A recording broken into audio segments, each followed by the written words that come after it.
Good afternoon, everyone. My name is Brett Carlin, and I'm the Artistic Director and Conductor of the Master Chorale of Tampa Bay, and thank you so much for joining us for our Measure by Measure program number 6, dedicated to classical favorites. This afternoon's program is about listening to and experiencing some of the greatest choral music compositions of the Western canon, and we'll start today with an extraordinary piece that's quite popular, particularly in the choral community. It's called The Awakening by Joseph M. Martin. At the premiere of the work, Mr. Martin said the following about the piece. When I was asked to write the commissioned anthem for the 20th anniversary of the Texas Choral Directors Association, I knew that the piece would be sung first to music teachers, and I wanted to encourage them in their work and remind them of how important they are to the lives of our young people. And I'm sure that we can all appreciate during virtual learning, in-person and social distance learning right now, we can dedicate all of this to our music teachers who are going through a Herculean task right now. As you can see, I've just put the text to the piece up on your screen, and the piece invites us to consider a world in which music is silenced.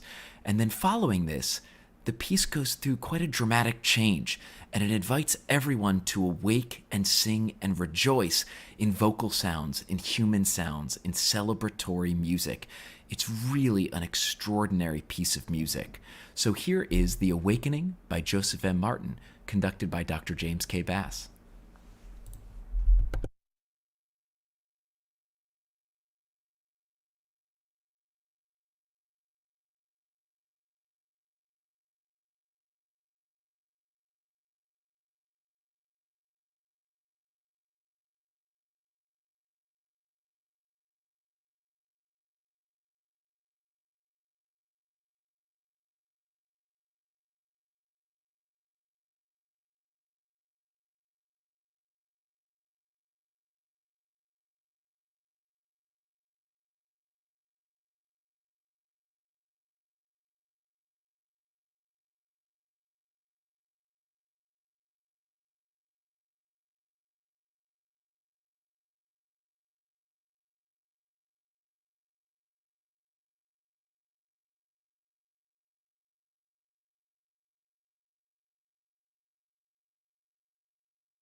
Hi, ladies and gentlemen. We just saw in the comment, and I received a text message from Master Chorale of Tampa Bay's Managing Director, Keller Dwyer, that we seem to have some technical difficulties for the sound. Give me about 5 seconds. I'll reshare the screen. I'm sure that you can all appreciate that "you're still on mute" or "there's no sound" are two of the most uttered phrases of 2020. Here we go with The Awakening by Joseph M. Martin. Take 2. This is the Master Chorale of Tampa Bay with Dr. James K. Bass conducting.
That was The Awakening by Joseph M. Martin, conducted by James K. Bass, with Robert Winslow at the piano and the Master Chorale of Tampa Bay.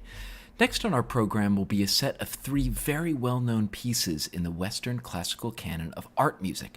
The first will be from the 18th century. Joseph Haydn's Mass for Troubled Times is an extraordinary piece that was composed when Napoleon's forces were invading Austria. They were just days away from the Esterhazy house and court where Haydn was composing this piece, and what you'll hear in this first movement, the Kyrie, is trumpets and timpani that are imposing in the distance that become closer and closer and closer. It's a rather dramatic Sturm und Drang, or storm and drum sort of piece, and is really extraordinarily well performed by the Master Chorale in this recording.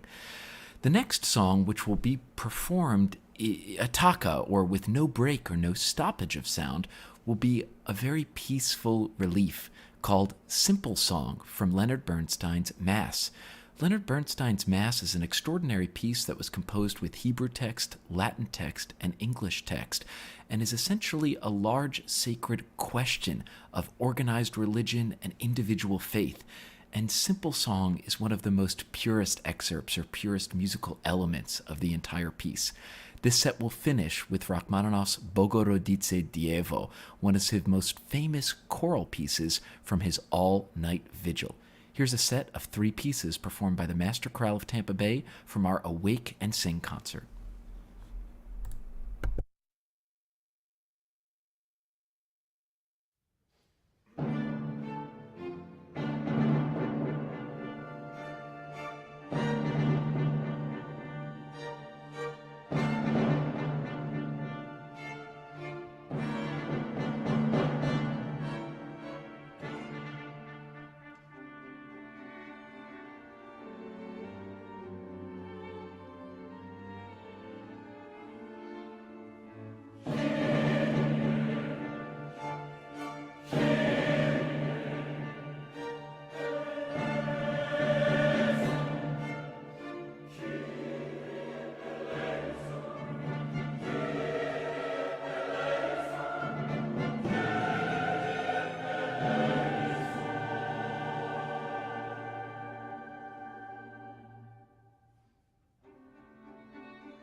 up my voice to the Lord, singing louder, louder.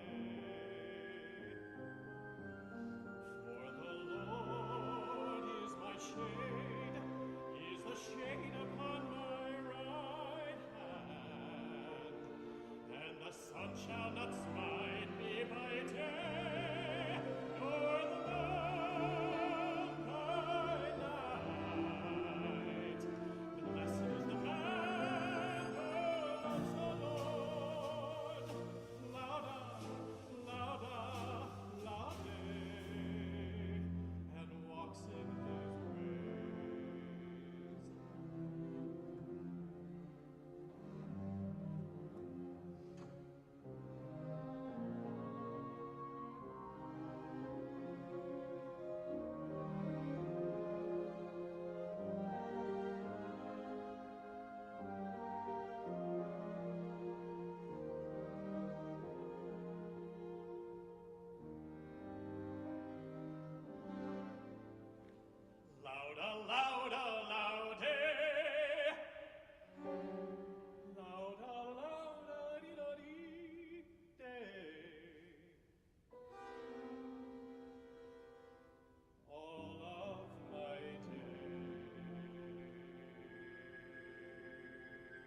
That was the Kyrie from Haydn's Mass for Troubled Times, Simple Song from Bernstein's Mass featuring baritone soloist Jason Burke, and finally Bogorodice Dievo from Rachmaninoff's All Night Vigil. Such an exquisite and beautiful piece that adds such a sense of relief, particularly after that Haydn excerpt. Next up on our program will be two choral orchestral masterwork excerpts. The first, the fourth movement from Brahms' Ein Deutsches Requiem, or a German Requiem. And this movement is titled How Lovely is Thy Dwelling Place, and talks about how magical, how wonderful, and how extraordinary it must be to dwell in the house of the Lord, or the kingdom of heaven.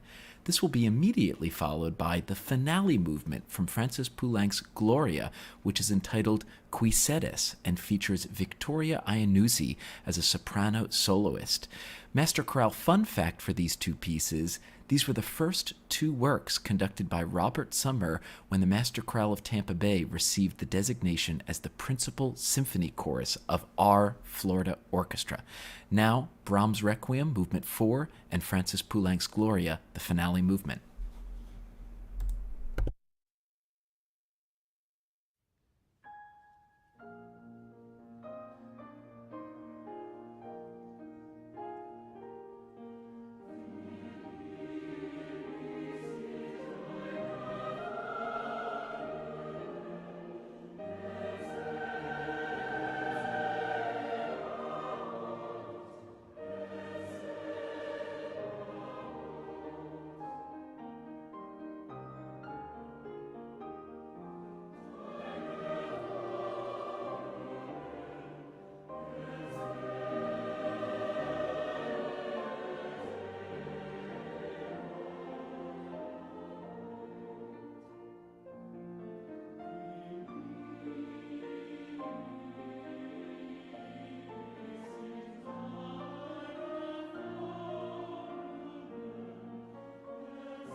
Next up on our program is a Bach chorale through a 20th century lens. Composer Knut Neustedt said a piece called Immortal Bach, and what he does is he uses a rather plain statement of one of the most famous and recognizable Bach chorales, Komm süßer Tod, which translates to Come Sweet Death. And then after the choir and one organist performs this chorale tune quite plainly and directly, the ensemble then begins the chorale tune again from the start and holds the first note and chord for a fermata, or undefined length of time, a long length of time. Then what proceeds is each individual singer in the ensemble proceeds through the remainder of the chorale at his or her own time. And what happens is a new piece is created. After the first chorale tune statement, we then hear this aleatoric, meditative, introspective piece that sounds distinctively 20th century or more modern. It's an extraordinary piece and absolutely one of my favorites on the program today. I hope you enjoy Immortal Bach by Johann Sebastian Bach, arranged by Knut Neustedt.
Although a relatively short piece, that Immortal Bach selection is so beautiful, and it's a perfect setup and lead-in for our next piece on the program this afternoon as well, which is entitled My Lord, What a Mornin'. Henry or Harry Thacker Burleigh was a composer who played a major role in the development of American art music in the 20th century, and he composed a hugely diverse amount of repertoire that catalogs into over 200 individual works. He was the first black composer who was instrumental as well in developing characteristically American music and made American black music available widely to classically trained artists, both by introducing them to traditional spirituals and arranging them in a European classical style. Burleigh also introduced composer Antonin Dvorak to black American music, which influenced some of his most famous compositions and led Dvorak to then claim and say that black American music is in fact the basis of the American classical sound. This piece, My Lord, What a Mornin', is Master Chorale of Tampa Bay's latest virtual music premiere. As our singers have been rehearsing at home via Zoom and doing individual recordings from their own home, we've assembled this piece, My Lord, What a Mornin', which is an exquisite spiritual arrangement by Harry Burleigh. This hymn first appeared in Slave Songs of the United States, which is an 1867 collection of repertoire of this nature published after the Civil War. It was originally titled Stars Begin to Fall, and it comes from biblical text that actually talks about the apocalypse. Yet the text is a little confusing, and the reason it's confusing is this piece was first sung and taught to individuals without notated music or text written out on a piece of paper. So there's one word that you'll hear throughout the piece, morning, which actually has two different meanings. The first is, My Lord, what a morning, the beginning of a new day, morning. But as the piece progresses, and as you hear the harmonic changes in the piece, which become more significant, more severe, and a little bit more serious, you can also hear and interpret that word morning as morning. It's a homophonous coincidence, and it speaks to the dual consciousness that is present in the American spiritual repertoire. So here's the Master Chorale of Tampa Bay, recording from their homes, their bedrooms, and their living rooms, singing Harry Burleigh's My Lord, What a Mornin'.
Well, unfortunately, we've come to the end of our afternoon together, but I'm so appreciative for all of you who joined us for today's Classical Favorites Measure by Measure program. We hope also to see all of you this upcoming Saturday, December 5th, at Master Chorale of Tampa Bay's holiday virtual event, Cocktails and Carols. For this event, we'll be premiering 3 different virtual choir projects: Carol of the Bells, sung by the sopranos and altos of the Master Chorale; Gaudete, a wonderful Renaissance motet sung by the tenors and basses of the Master Chorale; and then a huge finale that's a collaborative project between the Master Chorale of South Florida, White Christmas. And this will be a special virtual choir project for us, as White Christmas is one of the only Christmas songs about warm weather winter, and we've certainly tried to make this virtual choir project as Florida as possible. In addition to those wonderful choral excerpts, we'll also be featuring an excellent guest artist, Patrick Daly. Patrick Daly is an extraordinary countertenor, a male singer who sings in the falsetto register, very similar to the castrati of the 18th and 19th century who performed Baroque music. He's a really wonderful individual, excellent musician, and he'll be treating us to a medley of holiday-arranged songs as well. So we hope to see you for Master Chorale of Tampa Bay's Cocktails and Carols this Saturday, December 5th, and you can head on over to masterchorale.com to grab your individual tickets. Now we'll finish this afternoon's program with absolutely the most famous choral or orchestral excerpt of all Western canon music that needs no introduction.